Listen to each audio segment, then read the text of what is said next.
Transcription number 120. Speed 100 words per minute. Start.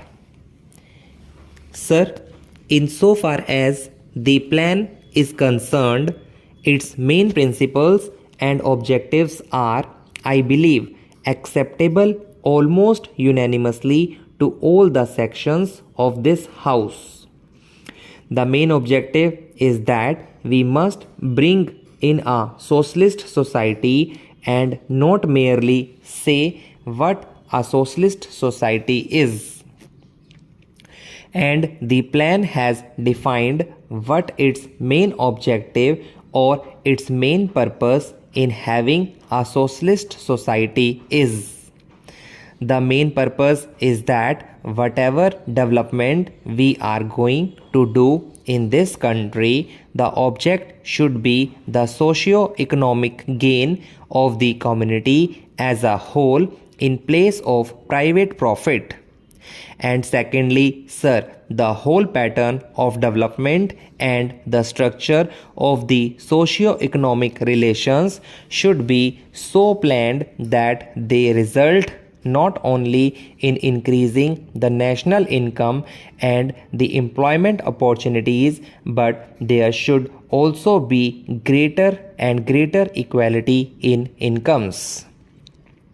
Sir, the other day a private member's resolution was being discussed in this House with regard to the fixation of a ceiling on incomes, and the Honorable Prime Minister happened to be present at that time. He very clearly defined what the object of such a move would be. The whole idea is that we must level up the society, that is to say, we must raise the income at the lowest level so that the disparities disappear. Of course, we must also bring about a reduction in those big incomes which are at the top, but that alone will not solve the problem at all. It has not solved the problem in any country at all.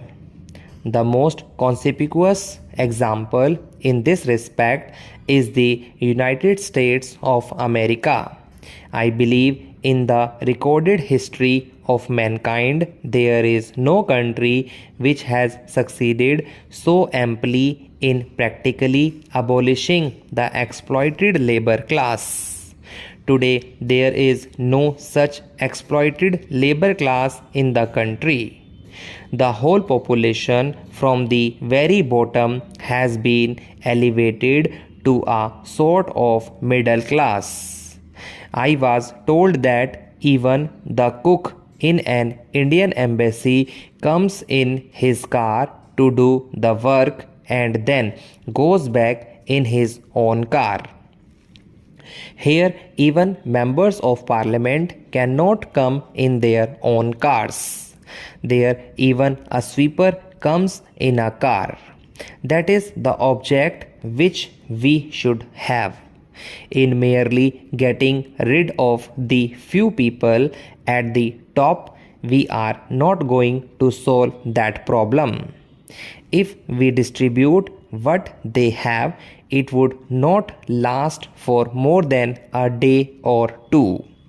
In any case, it can satisfy our little anger, or if I may say so, our malice, but that cannot solve the economic problem of the nation as a whole.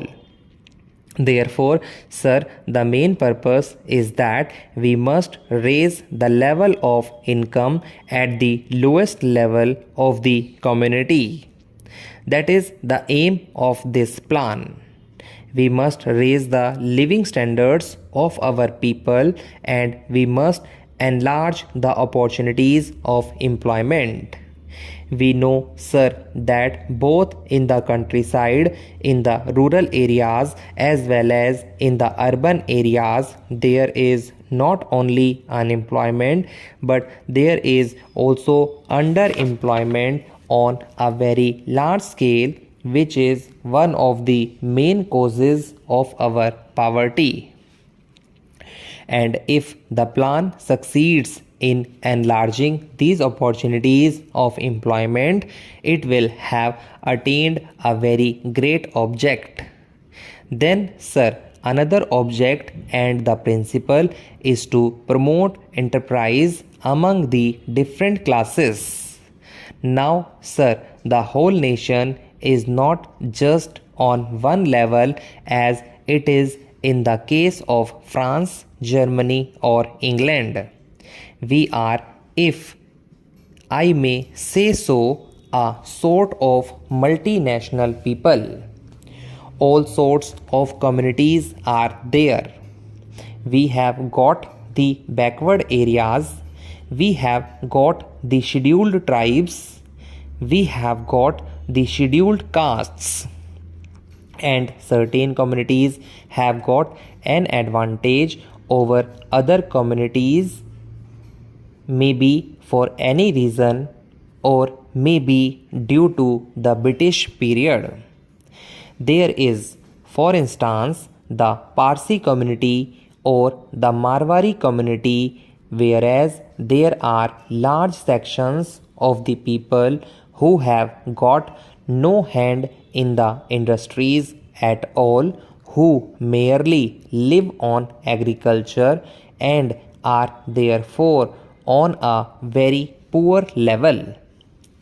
Therefore, our aim is to plan investments in such a way as would lead to the promotion of industrial enterprises among the disadvantaged classes, so that every section of the community, every caste in the community may have an equal opportunity for all the good things of life, because merely calculating that our per capita income will be so much or our national income will be so much will not solve our problems. What we want is that all the communities which have been at a disadvantage so far, for whatever may have been the historical reasons, should have equal opportunity to advance and better their conditions of life. Then all the jealousies between region and region, between class and class, and between caste and caste will go, and then we shall begin to feel that this commonwealth is a cooperative commonwealth in which all have a share, an equal share in these opportunities.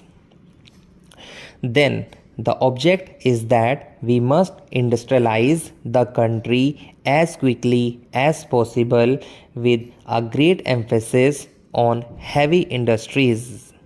To that end, the government of India has pronounced a new industrial policy, revising the policy that had been laid down in 1948, and this new policy lays down that the public sector has to be enlarged so as to include all industries of basic and strategic importance or in the nature of public utility services.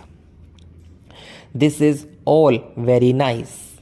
They have given schedules more or less on the lines of the schedules attached to the Indian Constitution. The Prime Minister was at great pains yesterday to explain, with which all reasonably minded people will agree, that the private sector should be allowed and encouraged to play its full part, so that productive machinery or production apparatus does not suffer any diminution in the volume or quantum of production.